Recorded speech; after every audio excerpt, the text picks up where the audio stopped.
दोस्तों आपका बहुत बहुत स्वागत है मेरे चैनल इजी टू लर्न में। फ्रेंड्स, वंस अगेन हम एक नया वीडियो लेकर आ चुके हैं आपके सामने। आज का जो हमारा टॉपिक है वो केमिस्ट्री में जो सबसे इम्पोर्टेंट एक पार्ट है वो है रिजोनेंस, यानी रिजोनेंट और रिजोनेंसिंग जो इफेक्ट क्या है। चलिए अपन ये समझते हैं कि रिजोनेंस को क्या है। तो सबसे पहले मैं आपसे एक छोटा सा एग्जांपल आपसे डिस्कस कर रहा हूँ कि हमारे पास, मैंने आपसे बोला एक फोटोग्राफ है और एक फोटोग्राफ पर आप एक कॉइन है, 1 रुपी कॉइन है, और 1 रुपी कॉइन का आप फोटो खींचिए। तो फोटो खींचने पर हमें क्या लगता है कि जब भी आप फोटो खींचोगे तो उसके दो साइड होते हैं ना। तो इसमें हेड एक पार्ट है और एक टेल एक पार्ट है। जब भी आप फोटो खींचोगे तो इसमें क्या रहेगा, या तो आप हेड पार्ट खींचोगे या आप उसका एक टेल वाला पार्ट खींचोगे, है ना। यहाँ पर कुछ इमेज बनी है तो हेड या टेल। लेकिन जब कोई व्यक्ति बोलता है कि एक कॉइन के हमने दो फोटो खींचे हैं, तो हम बोलेंगे या तो ये सही है या तो ये सही है। लेकिन जो एक्चुअल जानता है वो कहेगा इन दोनों ही फोटो सही है, लेकिन इसके दो अलग अलग पार्ट है। मतलब एक ही कॉइन को हमने दो अलग अलग फोटो से शो करने का एफर्ट लगाया। तो जब भी किसी कंपाउंड को हम एक स्ट्रक्चर से नहीं बता पाते हैं तो हम मोर देन वन उसके स्ट्रक्चर का यूज़ करते हैं। ये जो पूरे स्ट्रक्चर्स हैं इनको हम लोग क्या कहते हैं, कैनोनिकल स्ट्रक्चर कहते हैं। तो ये जो कैनोनिकल स्ट्रक्चर है, ये कैनोनिकल स्ट्रक्चर को हम लोग क्या एक साथ लिखते हैं। तो ये सब कैनोनिकल स्ट्रक्चर क्या कहलाता है, रिजोनेटिंग इफेक्ट कहलाता है या रिजोनेंस इफेक्ट कहलाता है। तो सबसे पहले बाय डेफिनेशन देखते हैं क्या है। डेफिनेशन ये कहता है कि phenomena in which two or more structure involving identical position of the atom can be written for a particular compound. यानी जब हम दो से ज़्यादा स्ट्रक्चर को, जिसमें एटम की पोजीशन सेम होनी चाहिए, उसको यदि हम दो से ज़्यादा स्ट्रक्चर में लिखेंगे तो ये सब लिखने का जो ढंग है ये सब क्या कहलाता है, रेजोनेंस इफेक्ट कहलाता है। चलिए अपन कुछ एक बात करते हैं। जैसे मान लो सपोज करो हम एक बेंजीन की बात करते हैं। तो बेंजीन की हमारे पास इस तरह का स्ट्रक्चर होता है, ठीक है। अब बेंजीन का एक स्ट्रक्चर ये जो है ये भी पॉसिबल है, ठीक है। अब बेंजीन के स्ट्रक्चर में क्या रहता है कि 6 कार्बन होते हैं और 6 हाइड्रोजन होते हैं, ठीक है। अब 6 कार्बन 6 हाइड्रोजन को हम लोग इस तरह से दिखाते हैं, मतलब जिसमें CH double bond, CH single bond, CH again यहाँ पर सिंगल डबल बॉन्ड, फिर यहाँ CH, फिर यहाँ सिंगल बॉन्ड, CH अगेन यहाँ डबल बॉन्ड, फिर CH के साथ सिंगल बॉन्ड। मतलब यहाँ पर double bond single bond double bond single bond. तो ऑल्टरनेटिवली ये जो स्ट्रक्चर्स मतलब यहाँ पर बॉन्ड होते हैं डबल सिंगल, तो इस तरह से हमने उसको यहाँ पर बॉन्ड के फॉर्म में हम इस तरह से दिखा सकते हैं। लेकिन कुछ लोग क्या कहते हैं कि बेंजीन का स्ट्रक्चर तो इस तरह से भी लिखा जा सकता है। यदि आप कहते हैं ऑल्टरनेट डबल बॉन्ड ही है तो इस तरह से लिखने में क्या प्रॉब्लम आती है, ठीक है। ये जो फर्स्ट स्ट्रक्चर है, ये सेकंड स्ट्रक्चर, ये दोनों ही क्या है, दोनों ही स्ट्रक्चर सही है। यहाँ पर ऐसा लगता है कि ऑल्टरनेट डबल बॉन्ड पहले में भी है और दूसरे में भी है। ये वाले जो दो स्ट्रक्चर देने वाला साइंटिस्ट था ये था केकुले। तो केकुले ने ये दो स्ट्रक्चर दिया। अब हम लोग ने बात प्रैक्टिकली ये पता की है कि प्रैक्टिकल जब भी हमने इसकी क्या रहता है, डबल बॉन्ड और सिंगल बॉन्ड, इसमें जो बॉन्ड लेंथ हम निकालते हैं तो इसकी जो बॉन्ड लेंथ निकलती है वो लगभग लगभग आप ये समझ लें कि बॉन्ड लेंथ इसमें निकलती है 1.40। अब 1.40 एंगस्ट्रॉम जो निकलती है, इसका मतलब कार्बन का जो सिंगल बॉन्ड है उसकी जो बॉन्ड लेंथ होती है वो होती है 1.54 एंगस्ट्रॉम, और जो कार्बन की डबल बॉन्ड की जो बॉन्ड लेंथ होती है वो होती है 1.34 एंगस्ट्रॉम। अब यहाँ बताए समझे कि ना तो ये सिंगल बॉन्ड की बॉन्ड लेंथ आ रही ना डबल बॉन्ड की बॉन्ड लेंथ आ रही। इसका क्या मतलब है, इसका मतलब है कि यहाँ पर ना तो सिंगल बॉन्ड होता है ना तो यहाँ डबल बॉन्ड होता है, बल्कि यहाँ पर ये दोनों बॉन्ड कंटिन्यूस एक दूसरे में चेंज होते रहते हैं। मतलब हम लोग यहाँ पर इसको इस तरह से एक फॉर्मेट में दिखाना चाहिए, डॉटेड फॉर्मूला। तो ये जो स्ट्रक्चर है ये एकदम करेक्ट स्ट्रक्चर है और इसको हम लोग क्या कहते हैं, हाइब्रिड स्ट्रक्चर, ठीक है। तो एक्चुअल में या तो वो कभी फर्स्ट स्ट्रक्चर में होता है या सेकंड स्ट्रक्चर में होता है। ये जो दोनों स्ट्रक्चर है ये लगातार एक दूसरे में लगातार चेंज होते रहते हैं ना। तो जब भी इस टाइप का जो होता है कि लगातार जो बॉन्ड में जो चेंजेस आते रहते हैं, ऐसे इफेक्ट को हम लोग कहते हैं रेजोनेंस इफेक्ट। ठीक है, लगातार दोनों एक दूसरे में चेंज होते रहते हैं, इसको मतलब डबल हेडेड एरो से हम लोग शो करते हैं। ठीक, तो ये तो हो गया तुम्हारा बेंजीन में रेजोनेंस। ठीक है, इसके अलावा यदि हम इसको कई लोग बोलेंगे कि ऐसा क्यों होता है, कैसे बदलते रहते हैं, तो एक्चुअल में ऐसे बदलते रहते हैं कि ये जो बेंजीन है, बेंजीन में यहाँ पर डबल बॉन्ड है, फिर सिंगल बॉन्ड है, फिर डबल बॉन्ड है। तो ये जो डबल बॉन्ड है ये क्या करता है, यहाँ पर इलेक्ट्रॉन ये एकदम डोनेट कर देता है। डबल बॉन्ड जो है वो इलेक्ट्रॉन के फॉर्म में आ जाता है। ठीक है, तो जैसे यहाँ पर इलेक्ट्रॉन के फॉर्म में कन्वर्ट होगा तो यहाँ पर क्या होगा यहाँ पर मैं आपको बताऊं कि जैसे यहाँ पर डबल बॉन्ड फॉर्म होगा तो ऐसे में यहाँ पर क्या आ जाएगा, नेगेटिव चार्ज आ जाएगा, और यहाँ पर कौन सा चार्ज आ जाएगा, पॉजिटिव चार्ज आ जाएगा। ठीक है, इसको हम यहाँ से हटा दें। तो यहाँ डबल मैंने पॉजिटिव चार्ज, क्योंकि यहाँ से तो डोनेट हुआ है, एमिट हुआ है, और यहाँ पर चार्ज आ गया, तो ये वाले जो दो बॉन्ड है वो जैसे कि वैसे है। अब क्या होगा, ये वाला जो नेगेटिव चार्ज है ये बॉन्ड बन जाएगा, और ये वाला जो डबल बॉन्ड है ये इलेक्ट्रॉन मतलब चार्ज बन जाएगा। तो यहाँ पर अगेन जो अगला वाला स्ट्रक्चर वो इस टाइप का बन जाएगा, यहाँ पर चार्ज आ गया तो यहाँ पर ये बॉन्ड का पोजीशन ले लेगा। ठीक है, अब ये से बॉन्ड तो जैसे कि वैसा है। अब यहाँ पर अगले में क्या होगा, यहाँ पर ये वाला जो नेगेटिव चार्ज है ये बॉन्ड बन जाएगा, तो ये डबल बॉन्ड जो है ये चार्ज का फॉर्मेशन ले लेगा ना, यहाँ पर ये पॉजिटिव चार्ज है। तो क्या होगा, यहाँ पर डबल बॉन्ड है, अब यहाँ पर बॉन्ड बन गया और यहाँ पर नेगेटिव चार्ज आएगा। और लास्ट वाले में क्या होगा, लास्ट वाले में अगेन ये वाला जो नेगेटिव चार्ज ये बॉन्ड बन जाएगा, तो यहाँ पर दोबारा ये पॉजिटिव चार्ज एंड हो जाएगा। तो हमारा फाइनल क्या हो जाएगा, वो इस तरह की पोजीशन आ जाएगी, है ना। तो यहाँ पर क्या आ जाएगा, ये बॉन्ड है, यहाँ पर भी नया बॉन्ड बन जाएगा, यहाँ पर भी बॉन्ड बन जाएगा। तो इस तरह से ये देखो, ये फर्स्ट वाला, ये सेकंड स्ट्रक्चर, ये थर्ड स्ट्रक्चर, ये फोर्थ स्ट्रक्चर और ये फिफ्थ स्ट्रक्चर। तो हमारे पास क्या है, 5 स्ट्रक्चर पॉसिबल है ना।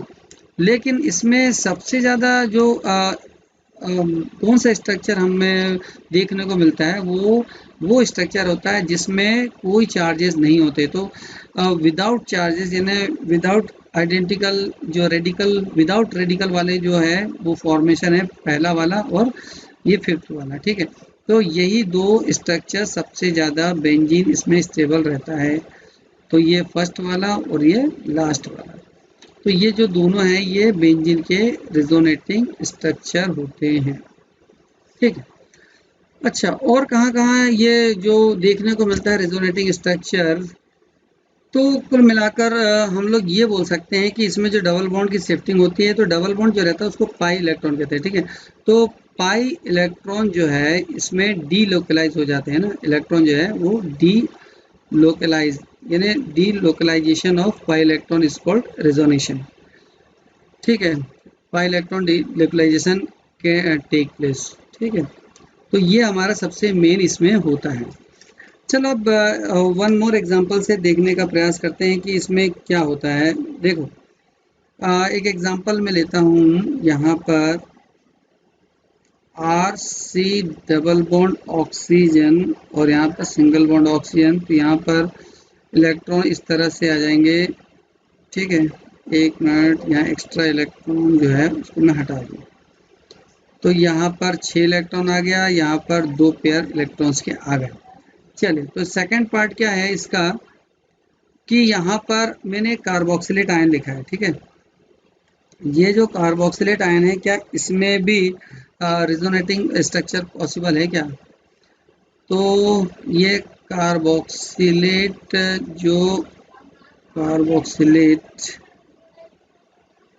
आयन है ना हमारे पास। तो कार्बोक्सिलेट आयन में देखो, ये वाले जो इलेक्ट्रॉन है, ये इलेक्ट्रॉन जो दिख रहे हैं ये क्या बना लेंगे, यहाँ पर ये डोनेट कर देगा। तो ये जैसे डोनेट करेगा तो ये बॉन्ड बना लेंगे, तो ये बॉन्ड वाले इलेक्ट्रॉन जो है वो यहाँ से शिफ्ट हो जाएंगे। तो इस तरह से हमको इसका दूसरा जो स्ट्रक्चर मिलेगा इस तरह से आर सी। यहाँ पर अब ऑक्सीजन के पास यहाँ पर कितने पेयर आ जाएंगे, इलेक्ट्रॉन के 3 पेयर आ जाएंगे, मतलब यहाँ पर कौन सा चार्ज आ जाएगा, नेगेटिव चार्ज आ जाएगा। और ये वाले जो ऑक्सीजन है यहाँ पर अब कितने पेयर बचेंगे, 2 पेयर बचेंगे, और यहाँ पर कौन सा पोजिशन आ जाएगा, पॉजिटिव चार्ज आ जाएगा। ठीक है, तो इस तरह से यहाँ पर ये दोनों जो है आपस में फर्स्ट वाला और ये दूसरा वाला लगातार चेंज होते रहते हैं, तो इसको भी हम लोग क्या बोलेंगे, रिजोनेंस बोलेंगे ना। तो यहाँ पर इस टाइप का इसमें भी रिजोनेशन पाया जाता है ना। तो कुल मिला के हम लोग यहाँ पर अभी इतना समझ गए हैं कि जब भी पाई इलेक्ट्रॉन जहाँ पर ऑल्टरनेट पोजीशन में अवेलेबल होते हैं वहाँ पर क्या होता है कि रिजोनेंस हो सकता है, या फिर जहाँ पर भी lone pair of electrons available होते हैं वहाँ पर भी रिजोनेंस पॉसिबल है।